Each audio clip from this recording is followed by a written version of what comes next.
a pushy broad from the Bronx, New York. Follow her voice, a straight dog is nice. She's a pushy broad from the Bronx, oh yeah. Don't be surprised if you wanna listen twice. Make decisions, find the right choice. Know yourself better, find your own voice. It's okay if you need help today, cause everybody needs a little push. From the pushy broad from the Bronx, New York. Good morning and welcome, Transformation Talk Network listeners. My name is Ellen Stewart, and I am the pushy broad from the Bronx. Welcome to my show, Recovery Recharged, where we share advice and support from experts in addiction and recovery and general life coaching. I am so thrilled to be talking about this topic today because from time to time, the pushy broad gets stuck and doesn't know how to get out of my rut. So if you are feeling stuck professionally or personally, I want you to listen to our show today. I have with me Dr. Brenda Stratton, and she's here to help us examine why we get stuck and maybe give us some hints how to stop repeating that negative behavior. She is an amazing woman that I have had the pleasure to get to know over the past few weeks. She is a speaker, she's an author, she's a ministry leader, she's a life coach, she's a publisher, she is the president of the University of Life and Business Transformation and Publishing Company. She's president of Message to the Nations, a nonprofit 501c3 organization. She's producer and host of Revolutionize My Life on the Zandra TV network, and she is a distinguished guest here today with the Pushy Broad. So Recovery Recharged is proud to introduce Dr. Brenda Stratton. Good morning, Brenda. How are you? I'm great and glad to be here with you. Thank you so much. It was so good to begin to get to know you and to learn about your vast experience. So let's just start from the beginning, because what caught my attention, in addition to the myriad of things that you do, is revolutionize me now. Okay.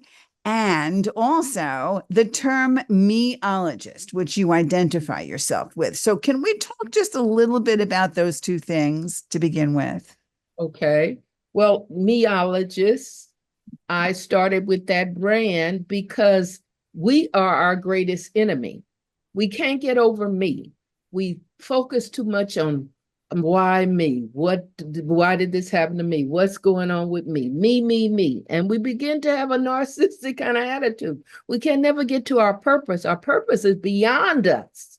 And we take our life experiences and help other people who have gone through this. So get over you. Get over me. I love that term. Did you coin that term, meologist? I'd never heard that before. I coined the term, but it was really my book coach who gave me that term. And so we coined that term, and I trademarked that term. And so that's where I got this. Revolutionize my life, or revolutionize me, is that I love butterflies, and I love what they stand for, the transformation. Nobody says, I want to grow up and be a caterpillar. Nobody says, oh, I just love a caterpillar. But inside that cocoon, they begin to change and they become something so beautiful. Well, revolutionize me is that I was created with purpose, on purpose, for purpose. And God made me beautiful, regardless of anything. And so I want to come to that place where I'm supposed to be.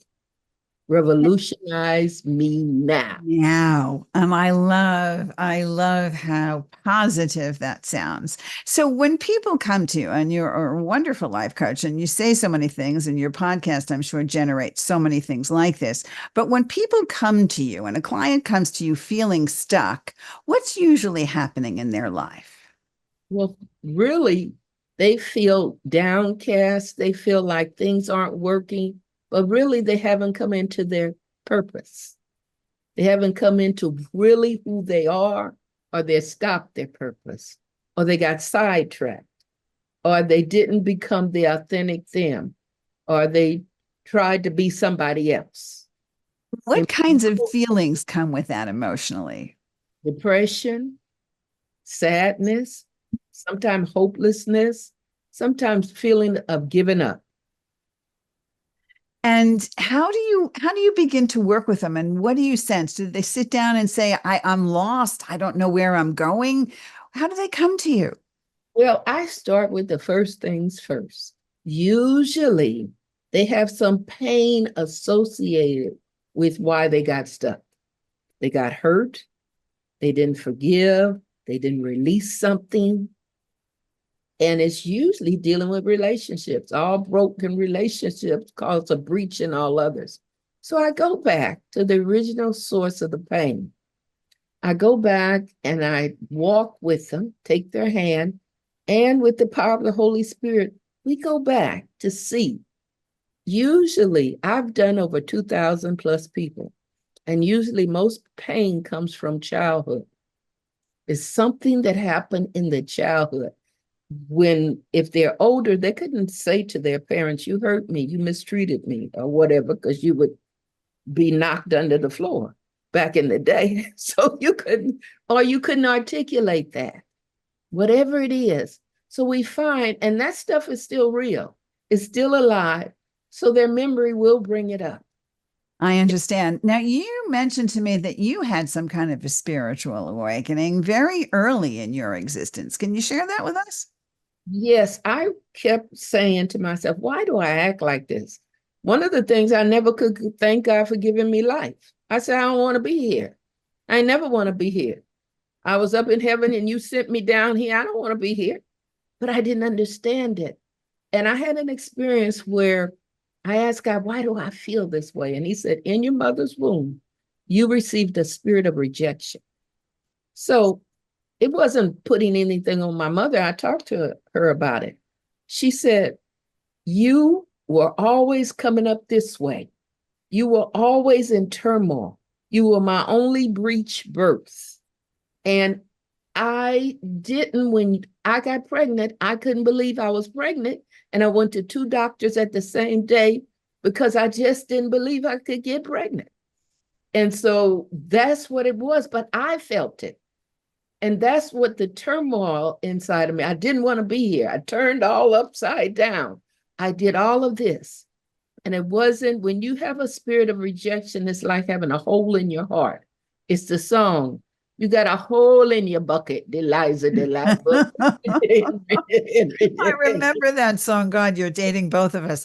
I completely understand. So you were a miracle baby that felt that there was some resistance here to entering the world, but then you have managed to turn so many things around and use that spirituality and use those messages in your favor.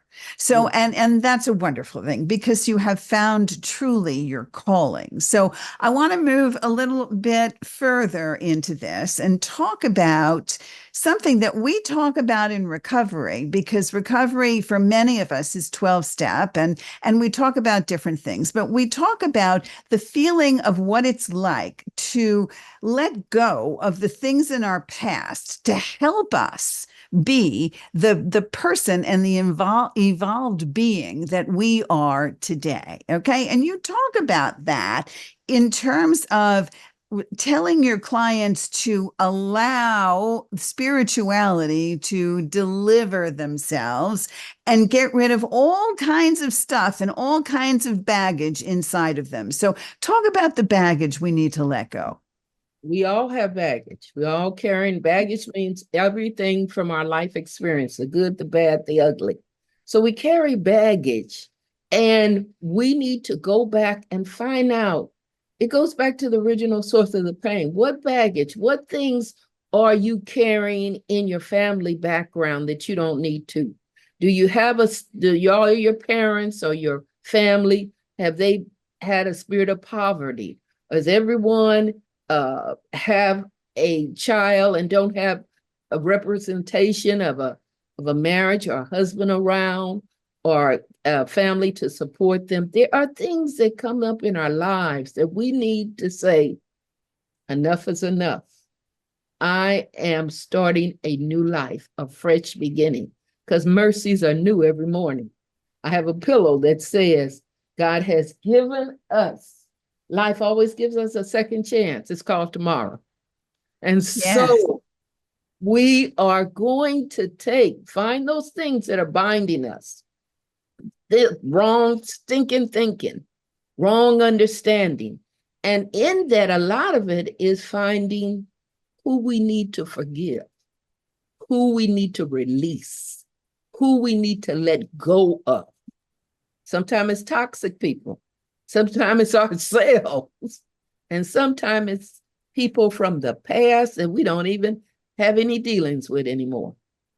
You're absolutely right. So, like what you said, we have to let go and get rid of those skeletons in our closet, right? Moving on from toxic people, you said, and then moving on from overcoming the emotions, right? The fear that we have. Oh my God, I can't do. I'm so afraid, right? Don't you find that some of the older clients, I know some of the older clients I work with, their fears creep in where there wasn't before. Yes. Yes. Overcoming that fear is very difficult for people that are in their more mature years sometimes. Don't you think so?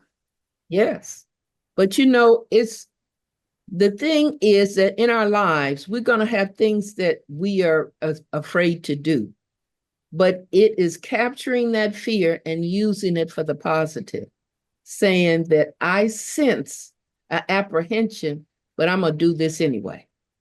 And I'm going to do something that, like if you're afraid of water, you get in that water, you take some swimming lessons. Even if you just can float, you accomplish something. And so Exactly. the fear, perfect love casts out fear.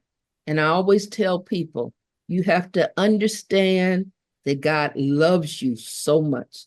That's a lack in the world today. We think God is mad at us and going to beat us down in judgment. He says, I've come to give you life and loveliness. I come to have fellowship with you. So fear, give it to me. We always come in the opposite spirit. So when you have fear, go to the love of God. Says, God, you got my back. You got me in this. Well, I'm not. we certainly can use a lot of that right now, especially for sure. And I want to go back to something you said before, which was really pivotal. And I know you're a master at this because you've developed a course around it, and that is forgiveness. So tell me, why is it so difficult for us to forgive? What is it? What's going on there? Whatever we give focus to is what we become. If you are unforgiving toward yourself or another person, you're focusing on them. You're focusing on that situation over and over. Let me give you an illustration that will really lock this in place. The Romans had perfected punishment, terrible. So in the Roman times, early times. So if you had killed anybody, what they would do is they would tie that dead body to you. And you would carry that dead body until all the poison seeped into you and you died. So unforgiveness is like carrying a dead corpse on you till you die. You're always thinking about it. You're always focusing on it. You're looking at it and you can't get over it. You come in the opposite spirit. You think about releasing that person. You got to forgiveness is for you. Forgiveness is not so much for the other person, it's for you. But you have to see that you have to release the forgiveness to them so you can be free. Who want to carry a dead corpse on the back? You're absolutely right. And that's an image that I won't get out of my head anytime soon. In recovery, we talk about letting go, letting God. And I know you know what that means. I always talk to my clients about the fact that that we cannot carry that negativity around because we do wear it like a coat and it does eat away at us. And I know sometimes people are of the opinion that we have to outwardly forgive someone their trespasses. I find that no matter what, even if it's difficult to do, this process for people in recovery usually starts with, I need to forgive myself first. I need to forgive who I am for the stuff that I've done under the influence of mood altering substances in the hurting of others and the hurting of myself in the process. So the process of forgiveness is not only forgiving outward, but forgiving inward most of all. Wouldn't you say? Oh, yes, because we are our greatest enemy. I wrote a book, Lord, Deliver Me from Me, that says that we hold the standards that we hold to ourselves. Nobody, even God, couldn't hold up to those standards. We're holding such high standards and holding ourselves. The greatest freedom I found is when I wrote a list of all the things I didn't like about myself. And I put a line through it. God forgive me, and I forgive myself. And I won't bring this up unless God is bringing it up for healing. And I wrote, it was a whole list of things.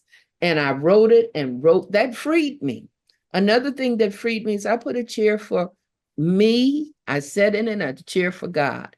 And I went through the pages of my life, talking to God about my life and experiences and all the things I had done. And I began to get healed because he began to just soften and show me his perspective. Your message becomes, your life becomes your message, and your test becomes your testimony. And what you have experienced in life, you will use it for the good of somebody else. That's why you got to get over me, because this life is full of people like you have been on that journey, and they need your help. And they need to see that you've come through, they can come through too. It's very understanding. I want to take something that you have on your website because it's really impactful and I want you to comment on it. And it has to do with forgiveness. You say, imagine yourself walking into a room and seeing the person who has wronged you in the past. The knowledge that you already forgave that person gives you assurance that her presence won't trouble you. Unexpectedly, bitter feelings and painful memories start to resurface, and then you begin wondering. Tell us about that.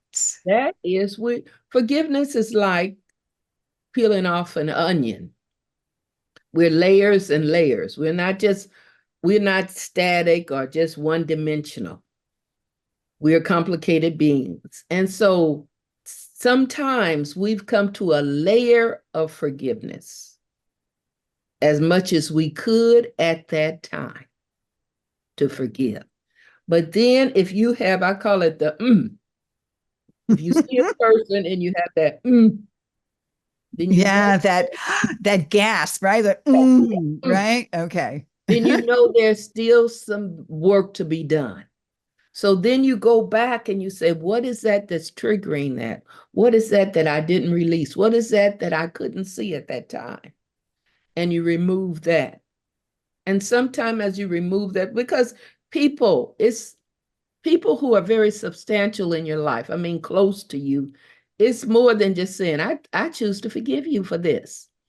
It's a work in progress. Sometimes we have to forgive them, then another forgiveness, and another deeper forgiveness until we come to a place. I had that with my father. My father was very mean and and strict. And so it was levels and levels until I could get to a place where when he would spout off, I could laugh. It didn't affect me, but it just didn't happen. I choose to forgive you for doing this. I choose to forgive. It took layers. And that's very good to understand that it doesn't happen all at once. And I am also a firm believer that it happens in stages. And I even have a course called the 4 steps to letting go. But the final step, like you said, is not to care, is to put it in a place of peace and apathy. Right? It's no longer a part of your world, which is a great thing. Yeah. So we've discussed the fact that this can be a very crucial part to staying in a rut because you have stuff that's holding you down, right? Resentments, anger, all of these things. So give us a couple of things that we can look to do to help start our process of getting out of a rut. What can we do? Well, be honest with yourself. Don't lie. Go back in those pages and see, are there things? God will take your hand and do this with you. Now, it's always good to have a counselor or a coach to help and take your hand. But if you are in a relationship and know Jesus, he will direct you and he will help you because the Holy Spirit is there. And so go back, be honest with yourself and say, what things, where did this start? And what things are holding me back? And if you get a name, is there any unforgiveness in my life? And be honest. And when things come up, then you say, I choose to forgive this person. Now, you don't necessarily have to go to the person unless if you're directed to go to this person. Sometimes we need to go to a person if we have done something to them and we both know it and it has hurt, offended them. If you stole somebody's money, you need to go back and give it to them, make restitution. And so that when you I find out people who aren't honest, they can't find out where they're stuck. You come to a point of your need and say, listen, I need help. I need to understand this. Then you can start that process of healing. And go ahead. And if you need to go to somebody, please do that. That is not a sign of you being weak. That's a sign of being strong. So if they want some spiritual direction and some counseling from you, how do they find you? Go to Message to the Nations, nations.com. That is my nonprofit. And there they can sign a prayer request, or they can sign up an appointment, book a call with me. On that website, I have 2 free courses, and it's how to forgive and how to find your purpose. And that can walk them into some things, a process to begin their process. So you're giving away 2 free courses on the website, Message to the Nations, which is wonderful. So we just have a few minutes left. Tell us a little bit about your personal coaching and what Message to the Nations is, and how you are contributory here, and maybe how we can contribute. Okay, well, Message to the Nation is my nonprofit. Along with all the things I've done, I've been a missionary 50 years. So one of the projects that I have, I go to many different nations. I've been to 32.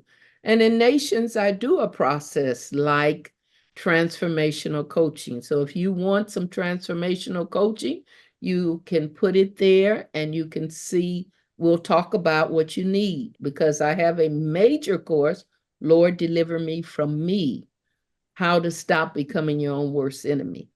But a nonprofit, we do many things in the countries. And one of the things that I've done is put a computer lab in a rural village. I helped this missionary. She's 90 years old.